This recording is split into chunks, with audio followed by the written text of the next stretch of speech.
जैसे कि आपको पता है रोज़े आने वाले हैं, तो सहरी में एक गलती कभी मत करना। ये मुझे आज ही पता चला है, तो ये वीडियो मैंने सोचा आप लोगों के साथ शेयर करूं और आप भी आगे लोगों के साथ ये बात लाजमी शेयर करिएगा। सहरी में ये गलती कभी मत करना, वरना आपका रोज़ा नहीं होगा।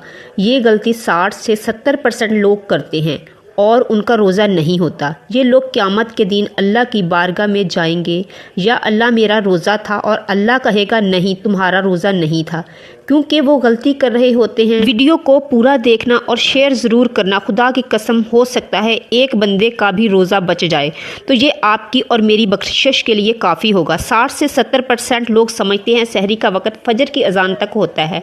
ऐसा बिल्कुल नहीं है। सहरी का वक़्त ख़त्म होने के 2-3 मिनट के बाद अजान दी जाती है, और अजान फजर के लिए होती है, ना कि सहरी का वक़्त ख़त्म करने के लिए।